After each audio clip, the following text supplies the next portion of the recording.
guys and a microphone. Two bald guys and a microphone. Two bald guys and a microphone.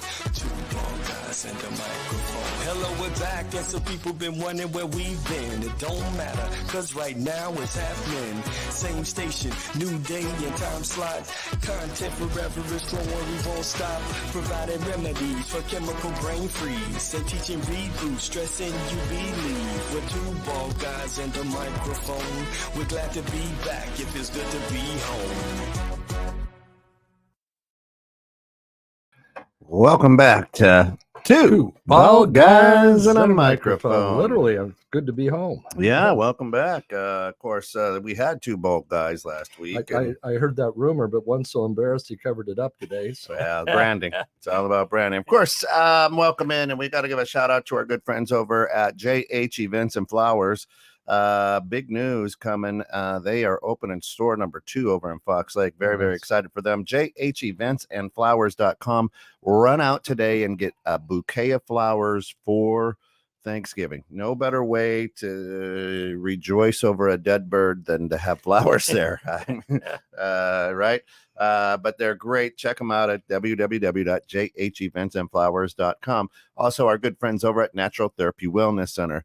If you are stressed, set an appointment and they'll be blessed. Oh my goodness. John and his team, best of the Fox year after year after year. Massage therapy, reflexology, acupuncture, you name it, deep tissue, sports, anything that you have that ails you, they can probably rub it out of you. I got back from Nebraska at my brother's funeral and then had to go to Winnipeg last week. But in between, I was over by John and his team and had a great massage. And John's taking a little break from the actual massage. So I had a girl by the name of Maddie who's been working for him for 13 years. 13. Mm-hmm. And she was amazing. Yeah. So check them out, www.mchenrymassage.com, or for Black Friday, 815-385-8190. Great Christmas gifts, of course. Grant Elliott, good morning. Glad to have you with us all the way from Oshkosh Bagosh. Right up there.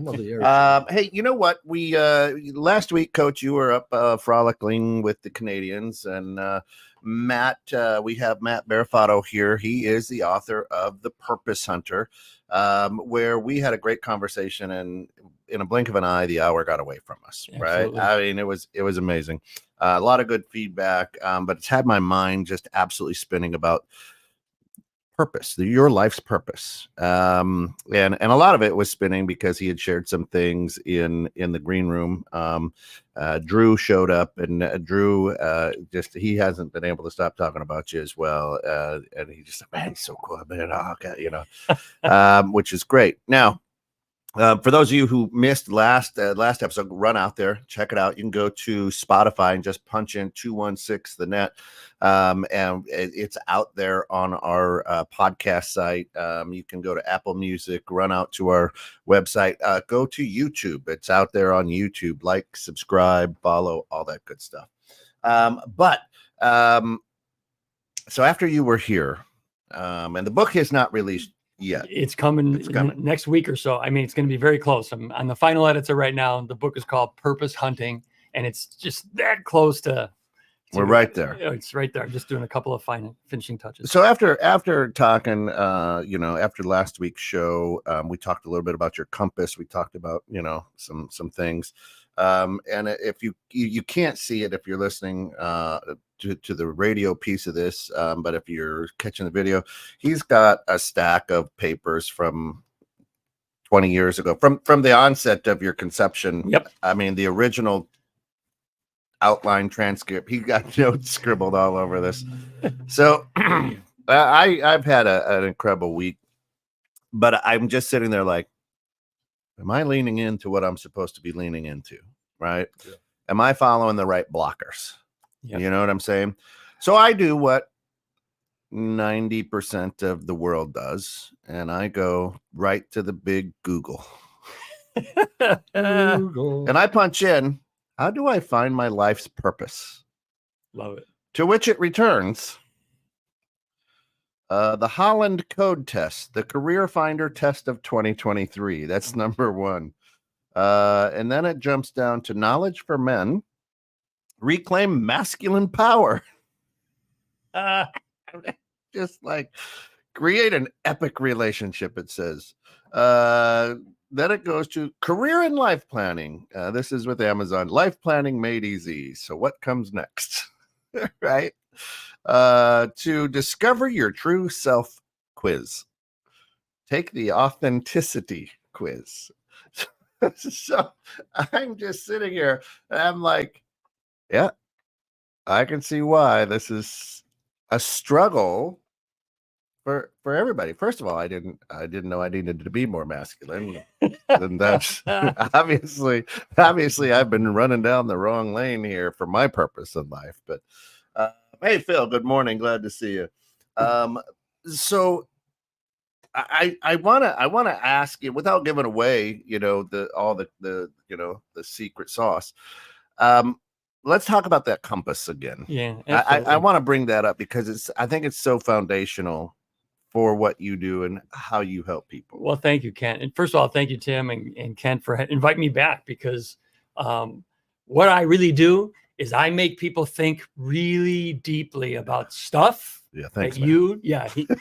My goal is, I hope you're not going to sleep tonight. That's my goal. Hey, that's the way it's been and I apparently it worked to some degree. So let's talk about that, because I wanted to. Yeah. When we left our last conversation last week, I said I'd like to go deeper on some of these things, and what most people don't do is they don't.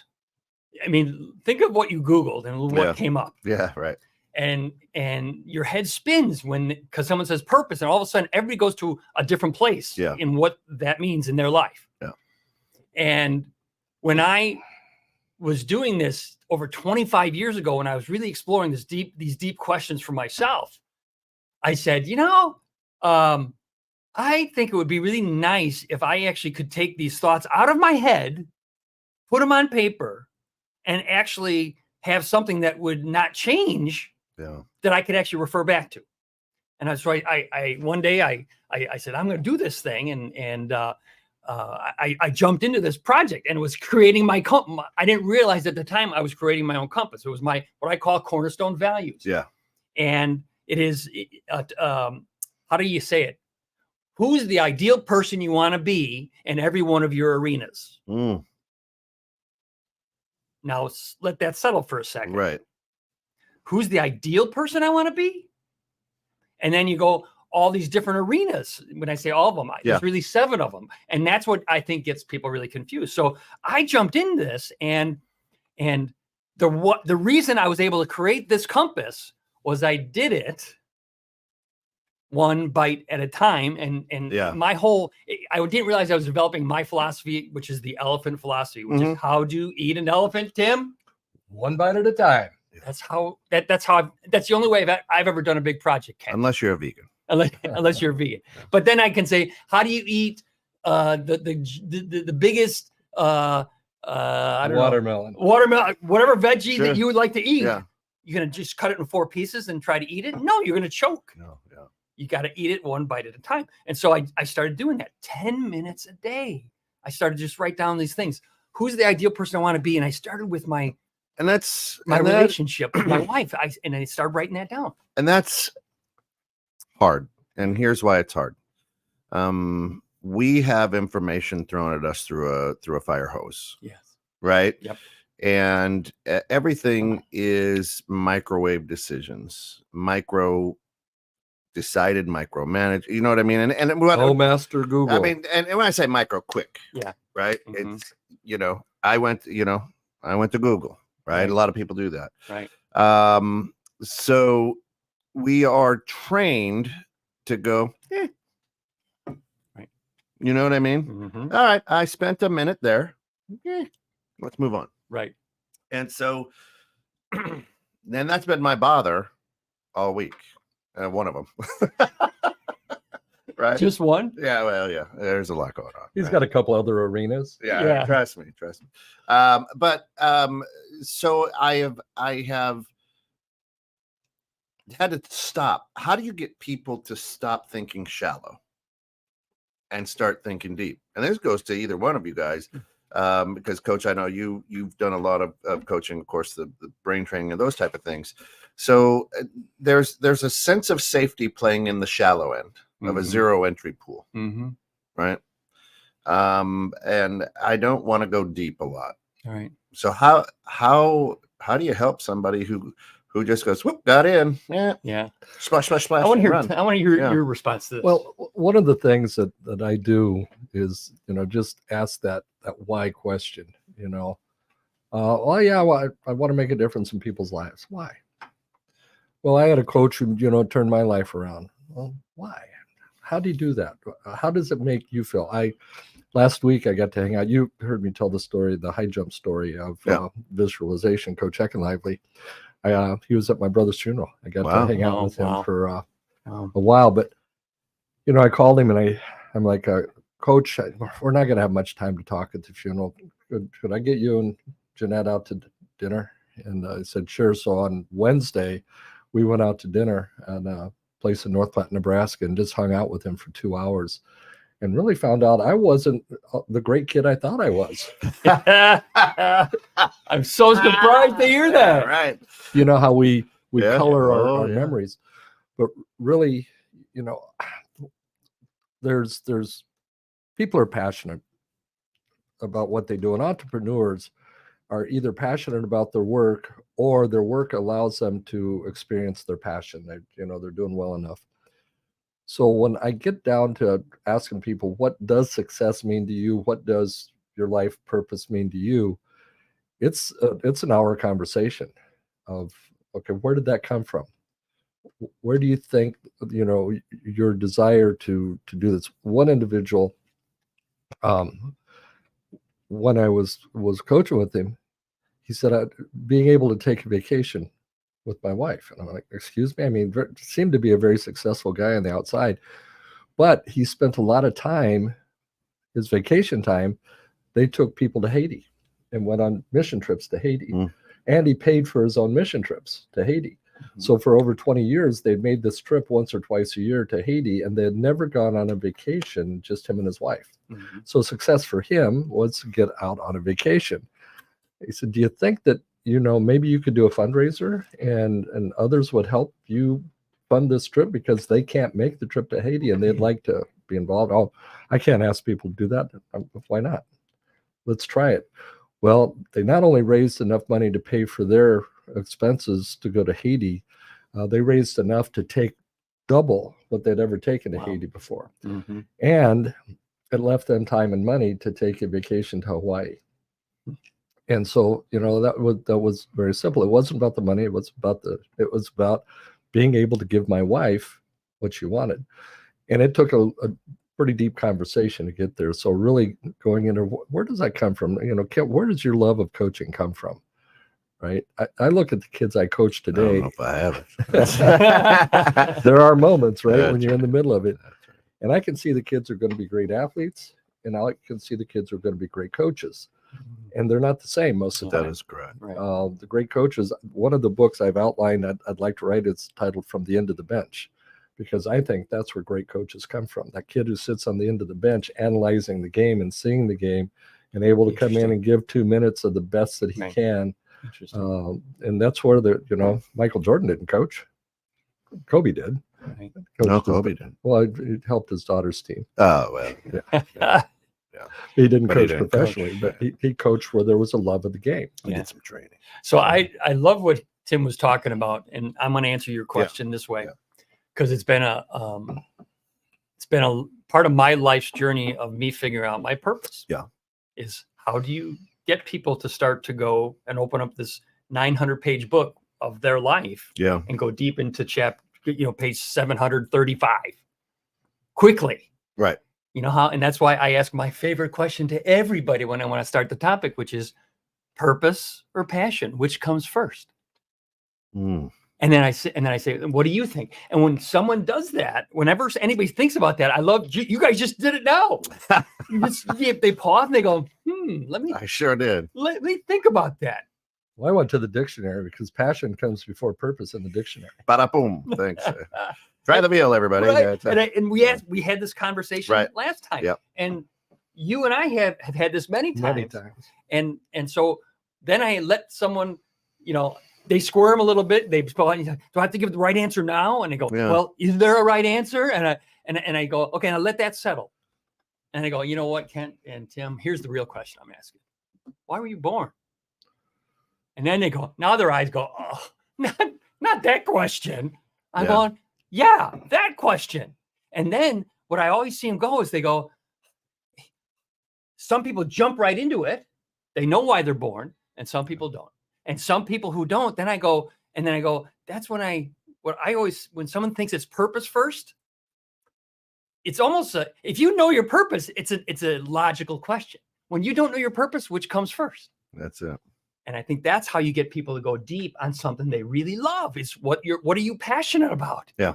Because you ever been to a barbecue or a party or a networking event, and all of a sudden someone is just on fire about how to cook mushrooms, or this in the garden, or this in the baking, and they jump into this thing. And when they jump into this thing, I'm just going, and they go, I'm not boring you, am I? I'm going, you're inspiring me by your passion. And I go, tell me more. And no one's ever said that to them. And all of a sudden they go, really?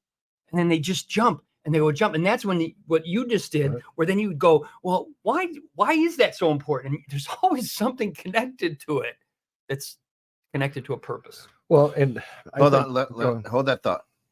Let's just say hi to Shana. Shana, good morning. Suggesting people play deep isn't fair. You have to trick them with clever, probing questions. How about Shana? Thank you. Did I plant? No, you heard that. You didn't even hear what I said, and you look what you just said. That's what my trick has been always: is how can I get them to share something that they're so passionate about that I didn't understand it when I was doing this when I was back in high school. I never figured out how do I get in these conversations with people. I would get in these deep conversations on stuff where you go, they're talking about a sports team doing something or whatever, and we're over in the corner talking deeply about, oh my goodness, whatever they wanted to talk about. And then I would start to probe, and I would just love that connection. And all of a sudden they would go, and I wouldn't really say very much because I'm just listening to their passion. And then I start to make a connection and say, why is that? Why is that? Why is that? And before you know it, the purpose is intertwined so deeply that they've never identified it. I shouldn't say never. A lot of times they don't identify. Yeah. You were saying. I forget. I'm so, but you're 100% correct. When somebody is passionate about what they're doing, it doesn't matter what it is. Right. It just watching their body language, watching. So many people are so closed off today. We're in the how are you world? Fine, and move on. How are you? Well, my life kind of sucks right now, right? I had a quadruple bypass this year, and then before that I had an infection, and then as I'm trying to get over that, my brother died, and my life sucks right now. Thanks for asking. The speaker yesterday, I start off every Monday morning, not yesterday but Monday, at the Zig Ziglar Corp. And Deanna Blair was the speaker, and she talked about losing her mom and the pain that she went through, but how her faith carried her through that. And I'm sitting here watching this. I haven't really, had a good cry since my brother passed away, and I'm sitting there watching it, going, I'm turning off the video because tears are just streaming. And Deanna works for Danny Thomas at St. Jude. And she's just an incredible lady. And I called her up afterwards, and I'm like, Deanna, you touched my heart this morning. Thank you so much. Because we have a tendency to close things off, to shut things off, right? We overthink constantly. I can't do that. If I do that, I'll go broke if I do that. Right. But when you're super passionate about something, it's going to work. Right. It's funny. I want to say one thing that ties to this. One thing is this. When you all see my TED Talk, now they haven't invited me yet, but they are going to. My TED Talk is going to be about this thing of if you can touch other people with emotion, with your emotion about something you're passionate about, If you don't do that, I think you're stealing the opportunity for them to be inspired by you. And I think that I really believe that in every bone in my body. So it's like when someone says, "Oh, am I boring you?" I say, "No. If you don't do that, you may be the only person that can inspire the person that's talking to you. And by them grabbing onto your passion, that's how they're inspired. And when that happens, you don't know what could happen. You might ignite something in them that connects them to their purpose, and they do something so grand that they've never. And if they weren't inspired by you, what would happen?" Yeah. Shayna says, "I'm not ashamed to say I have sought the occasional contact high, being around the passionate. I don't even need to know what you are talking about." The reference to contact high alone makes me. Doesn't it intrigue you? That intrigues me. Oh, I know what you're saying. It's interesting to watch people too when somebody's in that zone and then they go, "Man, that's your love right there." There's a lot of people who say, right? And they stop and think like, huh, right? So I'm a man that wears several hats, right? But anytime that I get a chance to speak about 216 Creator Studios, they go, "Whoa, that's what you're really passionate about right there." Right. Right. Because I could talk to them about any one of the jobs or things that I do. Right. But then they're like, "Oh," right. And then people, when that happens, they sit and go, right. It's kind of, "Oh, I guess I am. Okay, keep moving." Right. Wait, who does that? I think a lot of people do. Oh, right. I'm sure I know I've done it in the past. Like, "Oh, yeah, right. I enjoy it." And when you think back to the next time that happens, and I'm really exploring a lot of times of being aware of what's going on in your body. Yeah. Because the next time you feel that happening, when someone actually compliments you on that, stop and think a moment and then look directly at the person that you've actually affected by that. And then chew on that for a little bit, because it's like, oh my goodness, you've got a venue here that is it's a place where anybody can grab whatever they are passionate about. Yeah. And they can explore one of my favorite principles, and Tim was just touching on it. I call it elephant expansion. Elephant expansion is really simple. Go ahead. Can you send John Kennedy the link to join us for a few minutes? I guess. Okay. Yeah. But I love elephant expansion. Elephant expansion is when you think of something grandiose. That's why this elephant philosophy is so key. You know, this compass, Kent, that you asked me to talk about. Yep. It's directly tied to when you ever think about what's most important to you in all of your arenas. There's always a connection, like a spider web connection to your purpose. And if your purpose is the elephant we're talking about, the expansion happens when all of a sudden, what is that's sitting under my table here? You just gave birth to an elephant. And you go, oh no. Now what happens? Well, if you're not careful, it's going to die. If you're not organized, it's going to die. Yeah. Or you're going to die because it's going to kill you. And you're going, oh, go ahead. No, and I love that too. And there was a couple of trunk jokes I'm sure I could have left that. I like what Shayna says, and I agree 100%. And I'm in her camp on this. Shayna says that I'm an ace when identifying others' gifts. Why is it hard to see your own? Oh, wow. Yeah, if you have them just jump on the. You know what, Shayna? Here's my thoughts. It's in the comments. Here's my thoughts to you on that. When ever since I wrote my first book over 20 years ago, what my book really did, it forces people to look in the mirror. Yeah. Yeah. And when they don't like what they see, and they take my material, my book, and I'm going to put that over here now. I'm going, the person has missed the point. If you don't like what you see, you can change. So you're talking about you're right. It is easy when someone has a gift and it's pouring forth and are we recognizing? Here's why you don't recognize it. If you're right, it's like this hand is right between you and the obvious clue. Yeah. And you're trying to, when I'm coaching somebody, they're going like this, and I'm stepping back and looking, going, it's right here. Yeah. And so Shayna, what I really believe is, it's really funny you bring up gifts. Yeah.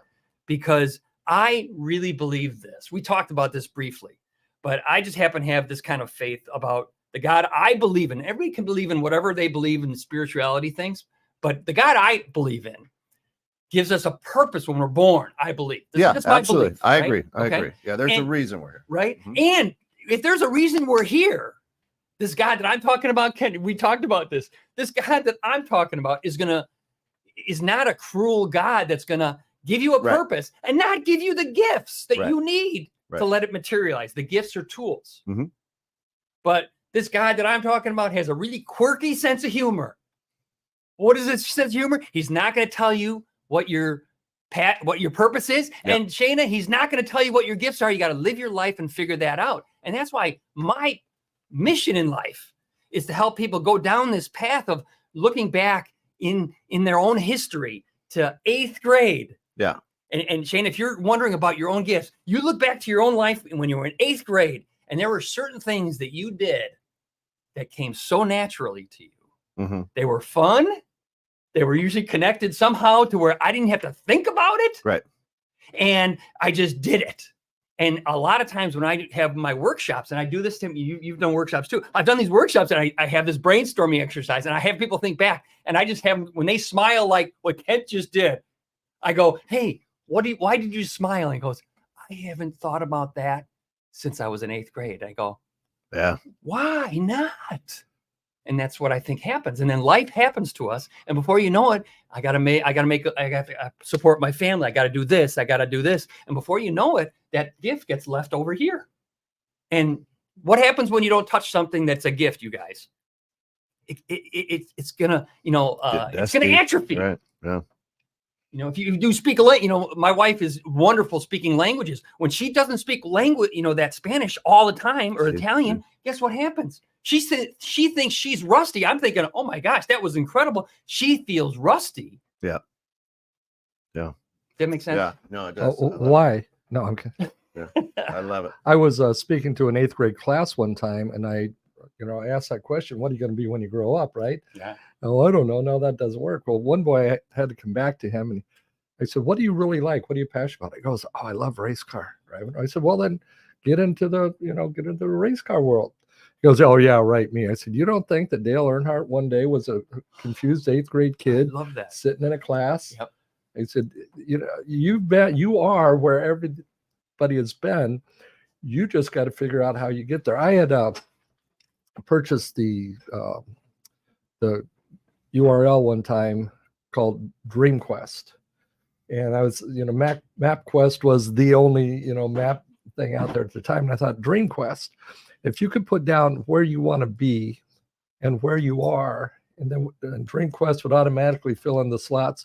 I want to be a lawyer. Well, then you got to get straight A's in school. You got to, do this. You got to argue a lot. You got to, you got to compromise your morals and ethics. But you've got to find that path, because without the path, you don't know. How do you find the path? Well, you find somebody who's gone down that path. Right. You're right, and you get with them and say, hey, help me find my own path. Right. But so I really think it's a discovery, okay. Is it a discovery? I always say, find your purpose. I mean, that's the name of my course is find your purpose. Mm-hmm. But what I think happens is it's how do you uncover certain things and clues in your life so that when you identify these clues in your life, that they all sort of come together.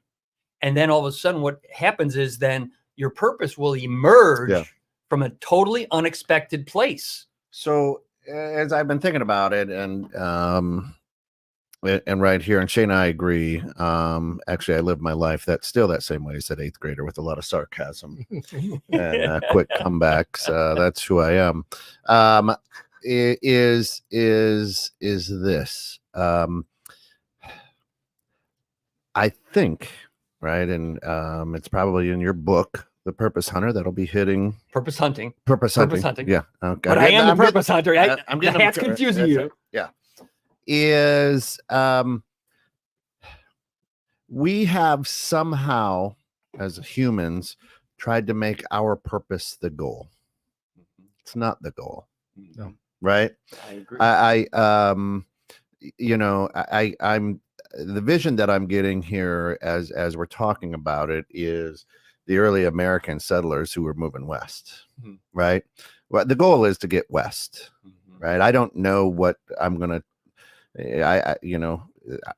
As I travel east in my car and go through the mountains, which I absolutely love, I go, if I'm in a covered wagon with a horse, what is going through my head at this point? Right? It's like, Giddy up. oh boy. Yeah. Oh my God. Hang on. This, but now we've blasted through it. We've made all these highways and everything. But it's Rancho Ron always said life is not a problem to be solved. It's an adventure to be lived. Mm-hmm. Right.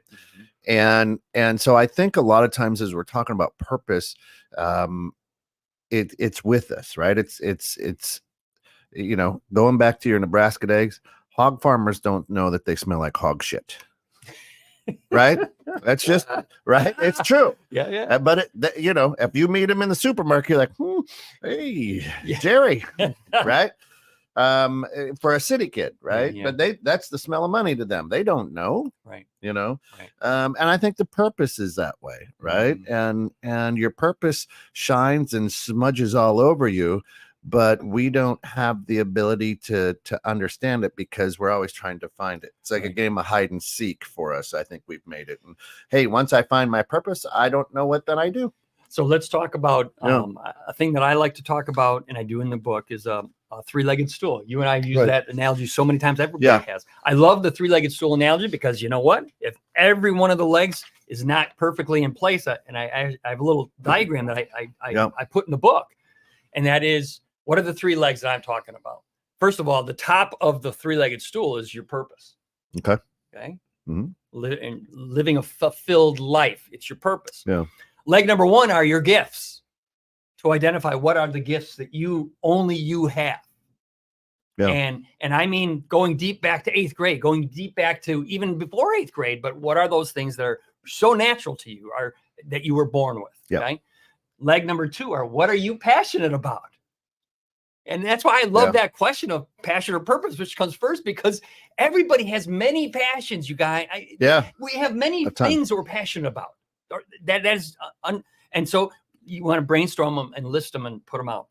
Leg number three is the one that I don't think people spend hardly any time with, if not as much time as they should. Yeah. And that is, who are the people you can serve with your gifts and your passion? Interesting.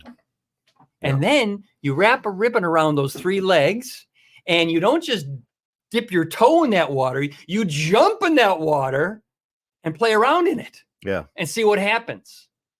And if you do it long enough, this is my point. If you do it long enough, I, as a coach, am never going to quit on anybody, because I know there is a purpose there that is given to you by God, that is almost, and I go, jump in that water. And guess what happens that's when I said, Kent and Tim, what's going to happen is it's going to emerge. Your purpose is going to emerge.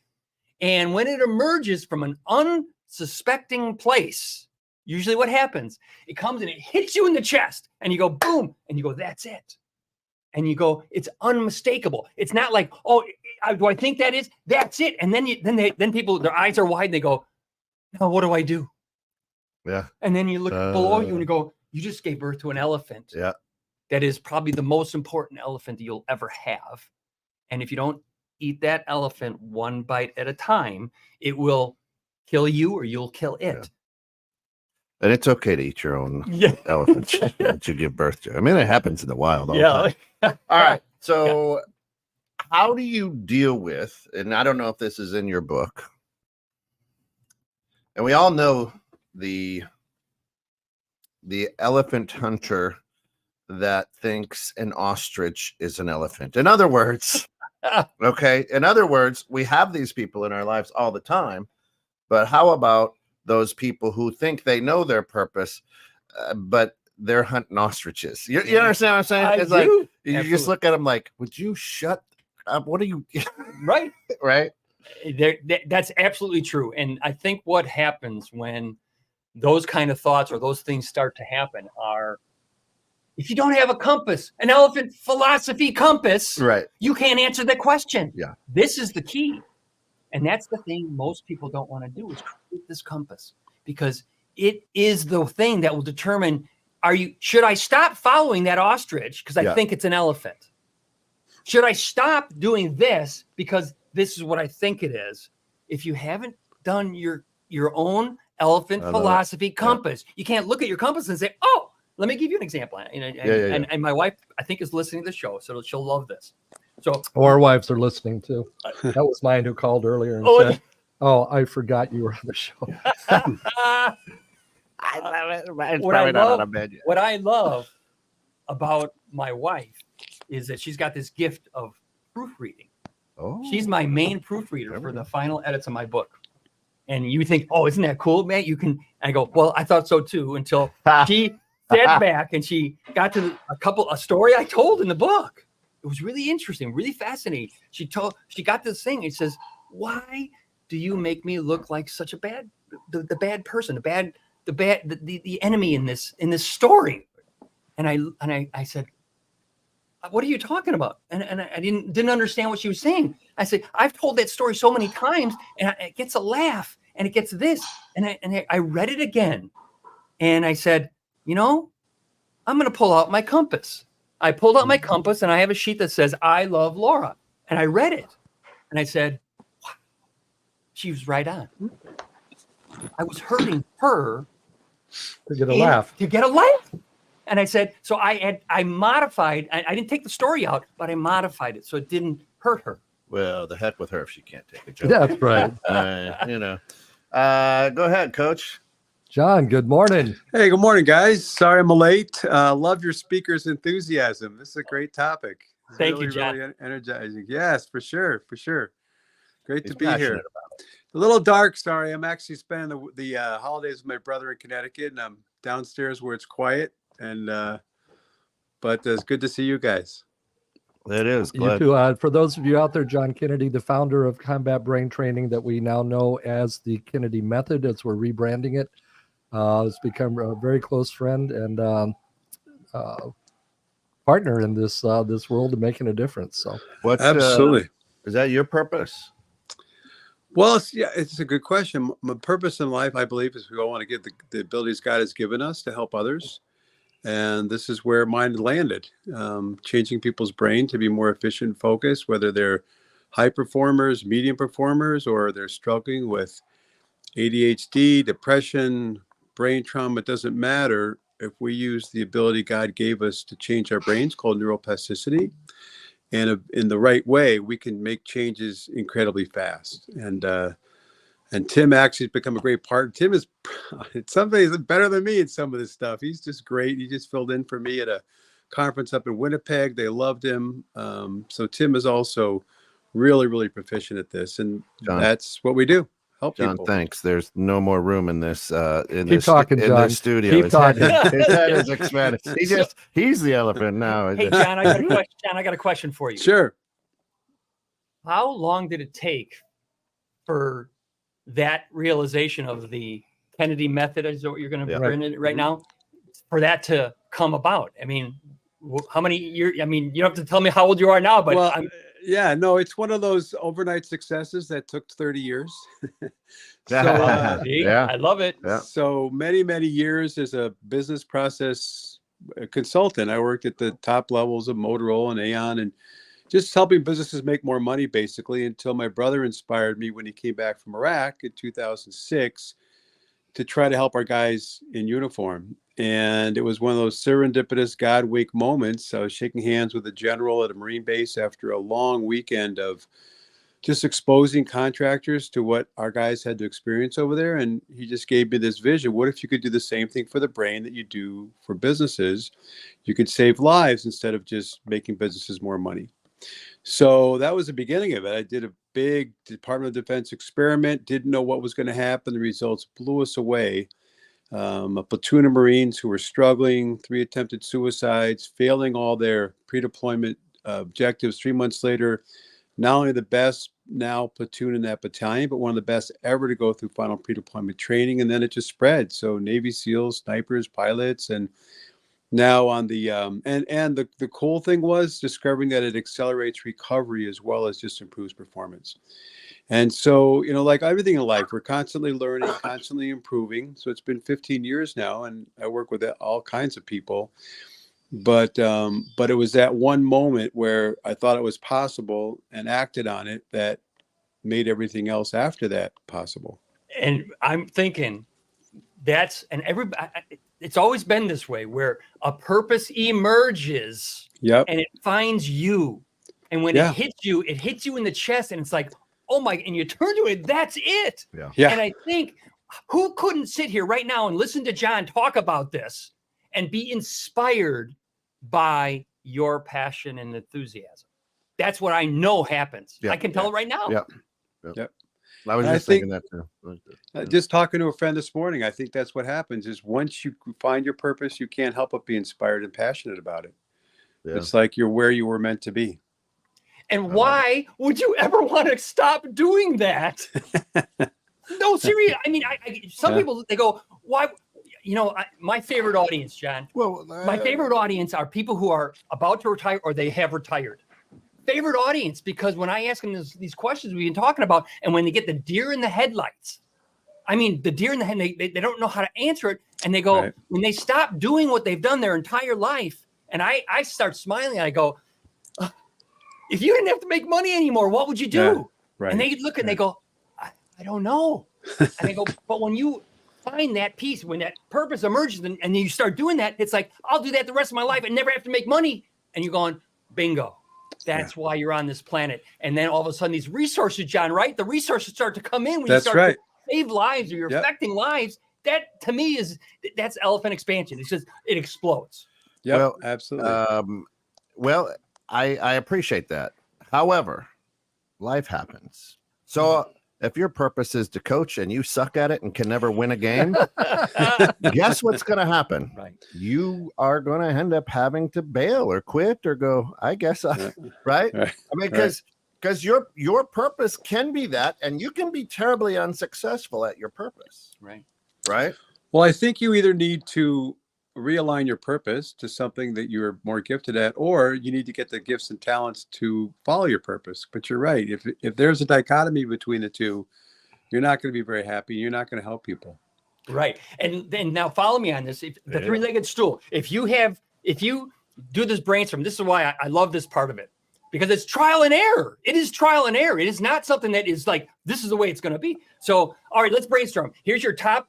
When you do your gifts, if you brainstorm your gifts, you're going to have probably 15, maybe even 20 gifts that are these things that are got in there, but you rank them in order. Top 3, right? Now let's just look at the top 3 gifts you've got, and then do the same thing in passions, your top 3 passions. And then let's look at the top 3. Think about this, John, the top 3 groups of people you can help with your gifts and your passion, and then you wrap a ribbon. So let's take gift number 2 and passion number 1 and people I can serve number 4, wrap a ribbon around, jump in the water. And people go, oh, no, that's not it. I go, no, okay. Well, why don't we go with gift number 3 and we go to passion number 4 and we go to group number 1, wrap a ribbon, jump in that water. And people want to quit that. And I go, why would you want to quit that? You just, it's like the person who discovered gold, the vein of gold was, what is it? It was a foot away. I can't remember that story. It was a foot away and stopped. Why would you stop? Just keep going. And before you know it, eventually you hit the vein of gold. Well, it pops up and you go, ah. And that's what I was going to say is maybe you're hunting elephants in a Wisconsin forest, and you're going to be hunting a long time, right? I mean, maybe your purpose and passion is correct. Maybe you're just in the wrong arena. Wrong place. Exactly. Right. Think about, you said you're a crummy coach in the NFL or in basketball or whatever it is. But you're the most incredible coach one-on-one with someone to explain how to do something. Yeah. That's a gift that is usually God-given. Yeah. It can be trained and learned to be better. But you know what? If you take that one and then you apply it to that's what I think happens. I love that. Hey, we're going to jump right now to our good friend Damon K. Ross, because Damon has some things to talk about. So let's see what he has to say. That gives us some time to wrap up here at the end. So let's do this. Folks, you are listening to 2 Bald Guys and a Microphone on 21.6 The Net. This is the Believe segment of the show, and I am Damon K. Ross. Today we are talking about purpose hunting. Hunting for your purpose. Now, as always, those of you who regularly listen to the show, you know that I am not in studio, so I have no idea what the guys are talking about, and they have no idea what I'm going to say on the topic. So talking about purpose hunting. So when I got the email or the text message the other day saying that the topic was purpose hunting, I said, oh, cool. I just heard something really interesting about purpose that I would love to show. So one of my mentors and teachers, coach, Paul Blanchard, was speaking to a group of us a week ago, and he talked about 3 priorities that we should have. Like, what are the main 3 priorities we should have? He said it's yourself, your purpose, and your people. And the thing that I found really interesting when he talked about your purpose is how he described purpose, because most of us think of purpose as the thing that we're supposed to do, the thing that we're supposed to pursue. And his take on purpose was that purpose is who you are becoming. It is the energy that draws you into becoming more of you. And I thought, man, that is extremely interesting to me, because I've never heard it put that way. As you think about it, or as I thought about it, it made a lot of sense about our purpose being who we are becoming, or the energy that draws us into becoming more. Because even when you look at purpose as the thing that you are going after, in the process of going after said thing, we are becoming a different person. We are becoming a better person. We are becoming more. And so talking about the energy that is drawn from us, or that we draw into the becoming of a better version of ourselves, within talking about passion or pursuing passion, and we're talking about purpose hunting, or I should say purpose and not passion, is just a really interesting concept. And then there are many camps out there when we look at purpose. I don't know the esteemed gentleman who is the guest for today's show, but I did notice that he wrote a book called Purpose Hunting. The book's not out yet, so obviously there's no time to review it.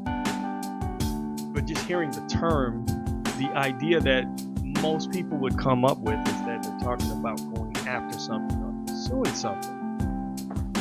And there's nothing wrong with that. There's another camp that would say your purpose is not something to be pursued, but something to attract. So all of this kind of ties together, and there shouldn't be camps about fighting each other. But how do we look at all of this, and how do we just figure out what purpose is, and what is it in terms of meaning in our lives, and how do we find our purpose, or pursue our purpose, or become our purpose? The idea is that we find a purpose that we understand, we attract, we come to a knowing of the purpose for our lives. And so as I was thinking about this more and more, and what to share, one of the things I thought of is again looking at it from the perspective of your purpose being who you are becoming, and the energy that you draw into. And as you become more, you put yourself in a position where you begin to attract your purpose. And as you begin to attract your purpose, then that pursuit of your purpose becomes the hunt for the purpose. And something that came to mind as I was thinking about this is that you should know what your purpose is if you're going to hunt for your purpose. It's no different than people that hunt game or hunt animals. When you go hunting, you know what you're hunting for. And that makes a world of difference, because if you don't know what you're hunting for, then A, how do you know what weapons or what tools to bring along in order to capture or make the kill of your pursuit? So it's important to know what your purpose is as you pursue or hunt your purpose. And your purpose should be something that is very important to you, and as Paul talked about with the priorities, and some people may disagree or maybe look at this differently, but again, as he talked about it, it made a lot of sense. Your priorities are you, like the you that you are now, your purpose, as we've been talking about, and then your people. And some might say, well, no, your people should come after yourself and then your purpose. But he said something very interesting, Paul that is, said something very interesting, is he was saying that you know, of course, making yourself a priority because it is your life after all, so you should be the priority.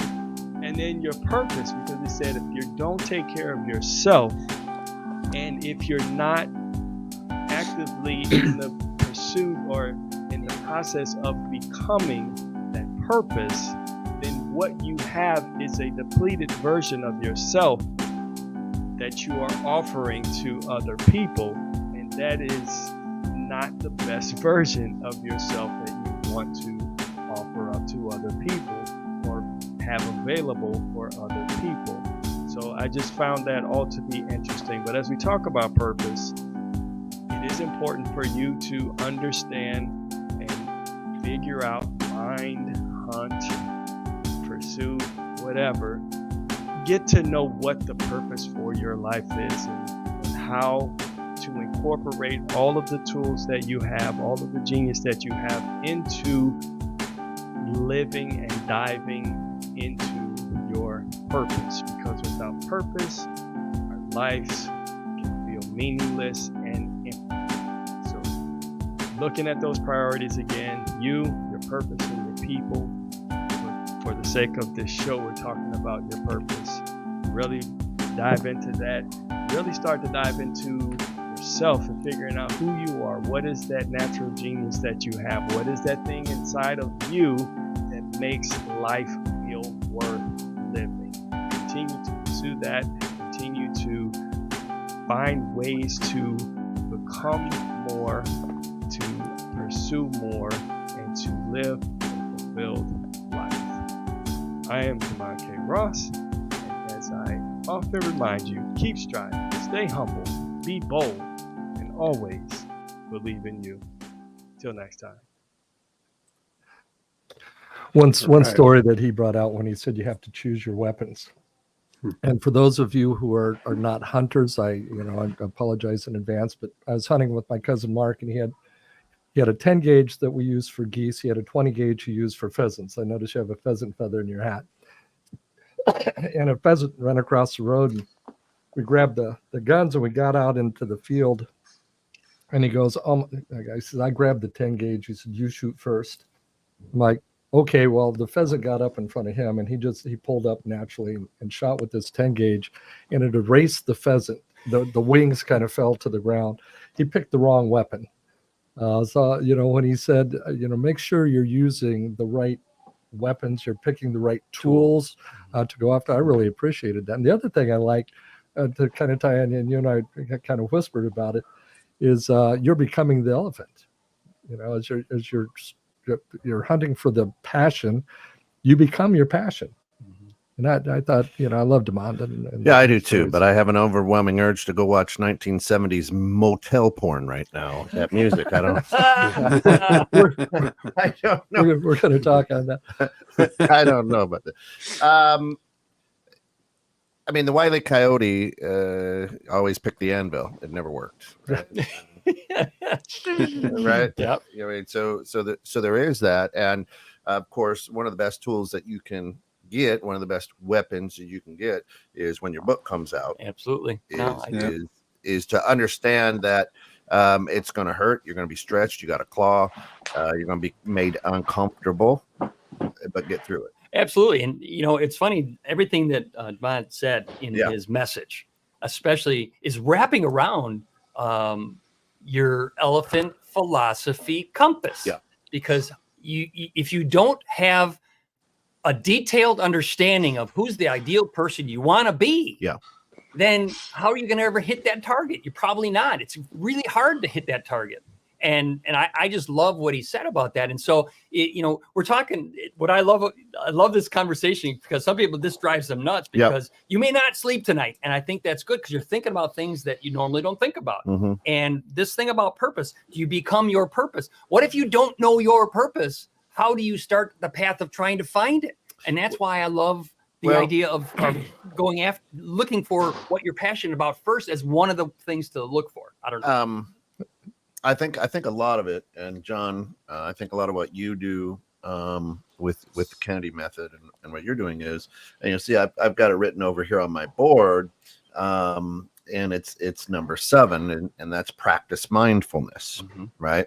I think a lot of times when we're purpose hunting, when we're trying to find our passion, what it is, we're not mindful, meaning we're not in the moment, right? The Kennedy method, you have to be in the moment. You can't be out over your skis. When you're hunting, you have to understand, I'm going to sit in this stand all day in hopes that my purpose, or the elephant, or whatever we want to call it, walks close enough for me to get a shot. Right. And I believe too much of the anxiety in the world, too much of what's going on, is when I get just a taste of that purpose elephant, I overindulge, or I jump on the back of it. You know what I'm saying? There's a sense of, oh man, I think I got it, but what happens next year? Right. And why didn't it happen 2 years ago? Right. So what happens in the mental arena? So let's talk about the 7 arenas. 7 arenas are your body, mind, and spirit. I always love that. Body, mind, and spirit. So your physical arena, your mental arena, and your spiritual arena.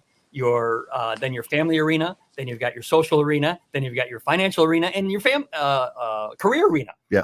So when one of those arenas is out of balance, or like you're touching your purpose in that, when do you know that it's time to refocus on one of the other arenas that you're not, that is as important, but you're not doing it? If you don't have a compass, I don't know how you do that. How do you stop? How do you stop and then say, oh, okay? Because how many times we've all met people who are successful in their business, in their career, and their family life is a mess, or they've lost their wife or their husband because they just pursued something that wasn't it.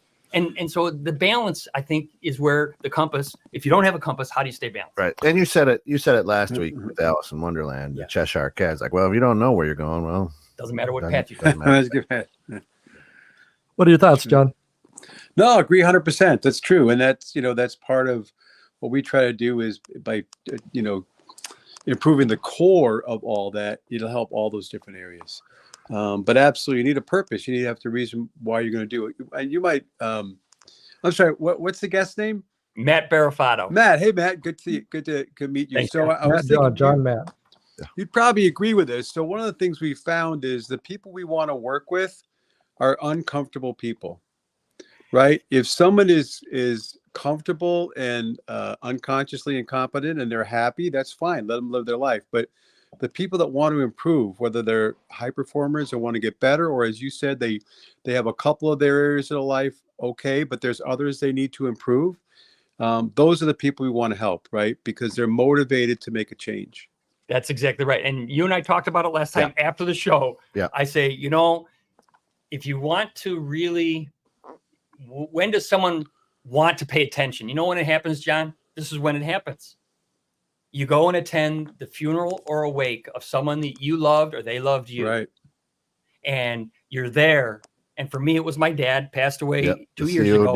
And you look out, and I looked in on myself and I said, no guarantee I'm going to last that long. And there's got to be more than what I'm doing now. They're ready to now have this conversation about purpose. And that's when I then asked them the question, what is it that only you can do? And now, John, I ask you, what is it that only John can do with the time you have left to fulfill that purpose and to really find, like I say, once you know that, it's like, that's a great question, because there's no guarantee. So that's why my book had to be done. It was like, no one else is going to finish my book. And guess what? Now the book is that close to being done. And in the next week, it'll be out there. And now the other book and story I have to tell is another one that I'm not going to share now yet, but it's a new story, but it's the same thing. What is the thing that only you can do and accomplish? right? That was a question to you, John. Oh, I'm sorry. No, I would agree. You're right. You gotta find your purpose, and maybe you don't get it right away, right? Maybe, as you guys were saying, if you think your purpose is to be a basketball coach and you lose all your games, maybe your real purpose is to mentor youth, right? And you saw and basketball is just a way to get there. And so once you strip through the stuff that's not working to uncover your true purpose, then that's what you need to do. Right. Yeah. Listen, Matt has got a great podcast out there. Thank you. Right. And it's the Purpose Hunter podcast. Yeah, I love that. Name. If you go out to Spotify, Google, wherever Podbean, whatever you catch your podcasts on, just punch in the Purpose Hunter podcast. It's going to be there. And 17, 18 episodes, something of that nature already. So there's some good stuff. And your podcast is designed where you're just talking to people who are hunting purpose, normal people, absolutely, and sometimes not normal people. Is and there I look a at normal you. person? Yeah. Bloomington's as close to normal as all. I love my podcast because all I'm doing is interviewing people. How did you find your purpose? Yeah. And then the greatest guests that I have are the ones that say, I'm not sure what my purpose is, but I think it's this. Yeah. And then they go, well, and then I push them deeper to describe why do you say that? Where do you go? And so my goal is that someone listening to the podcast that isn't quite sure of their purpose might hear one thing that we say that maybe that's for me. Maybe that's it. Now, some good news to share is we're working on a deal with Matt to bring his podcast over to our radio side, which will be, I believe, Tuesday mornings at 7. Will be the new content that drops, and you can listen. Just go to our website, www.216thenet.com, and you can listen live on Tuesday mornings to these great. And listen, it's each one's about a half hour, 30 minutes, right? So it's a nice, quick, easy, but what a great way to start your day on a Tuesday to get new content on Purpose Hunter. That's beautiful. And someday, John, I'm inviting you. I'd love to have you as a guest. Thanks. Awesome. Yeah, love to. Kent, we're gonna do an episode. Tim's already been on there, so you can find the episode that me and Tim did. Great. And I love people that have tickled their purpose or found their purpose or don't know. It doesn't matter. I just like having a conversation. Yeah, if there's a bad comment on the one with Tim, it wasn't from me. There was about 7 of them. Yeah, they weren't all from me. They're all from my wife. Yeah. Shana says, Coach, did you use the program in your recovery? You seem to bounce back quick. Yes, and I think it was kind of a godsend to go up to Winnipeg and lead the Project Managers Institute with the brain training for about 4 hours that day, because the Kennedy method. Yes, as we are rebranding. So yes, it has really, it's helped. There's still moments. There's going to be moments. I mean, he's not just my brother; he's my best friend. We talk multiple times a week. And sometimes we're just on the phone and saying nothing, which drove my wife nuts. We're both holding the phone. We're just sitting there and she's like, are you going to say something? No, we're just connected right now. So I'm going to miss that. But it's made a big difference. She also says, Kent, I heard the adults are talking. Right. In my voice. Yeah. Listen, this has been a great 2-part series of purpose hunting, and we did a 2-part series. Number one, because Coach, you were up in Winnipeg last up there in Canada, Hey, and I know this is important with how you coach and live and whatnot, but there are so many questions. There were so many great things. I wanted to continue the conversation. I'm glad we did. I'm glad we got Damon's perspective on this as well. But listen, if people want to get in touch with you, how do they do that? Because you're an author, you will speak, you can do events, but you also have the ability to do one-on-one absolute coaching with somebody who's really searching for that. Absolutely. So the best way to reach me is matt@thepurposehunter.com. That's the best way to reach it. And then you can, like you say, my podcast is the Purpose Hunter podcast. Yeah. And I have a course online But again, you just reach me. I can. And then you can just go to thepurposehunter.com. And that's where you'll find it. You realize we have 2 of the 4 Gospels on today? We got Matthew and John.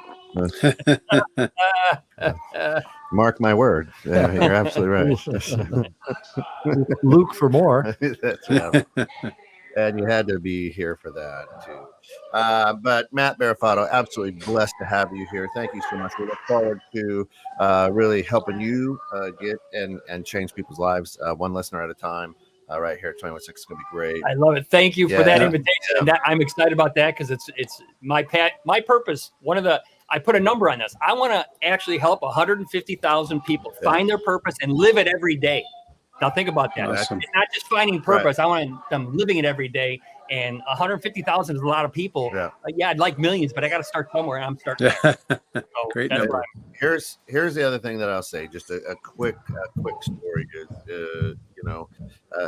just as you're digging through the dirt of your life, you come across an old Matchbox car that's been buried in that dirt. Just think of how at that moment how cool that is. Oh. This has been in that dirt for a while. Mm-hmm. This is a cool find, right? Mm-hmm. And once you unearth and uncover your purpose, it's going to be that same feeling, right? And that's why you need to be hunting for. Love it, John. Thanks for joining us, Connecticut, right? Yeah, Connecticut for the holidays. Yeah, thanks. Yep. Yeah, Christmas. We'll have you back on as well, sir. Great. Appreciate your time. Thank you, guys. Yeah. Thank you, John. Nice meeting you. Listen, from us here at 21.6 Net, we can't thank you enough for getting caught in the net. Have a blessed Thanksgiving if you're an American celebrating Thanksgiving. Have a blessed Thursday if you're anywhere else around the world and you don't celebrate Thanksgiving. And on Black Friday, go out and spend a lot of money on small business, whatever, Monday or whatever, cyber, whatever it is, spend a lot of money locally. John, stick around for a second after we go off the air. Sure. But here we are. My name is Tim. I am Coach Papa, and I do approve this message. God bless. Travel safe. Make this your best day yet. Have a happy Thanksgiving. Enjoy your family. But it is time to get off the bench and get back in the game.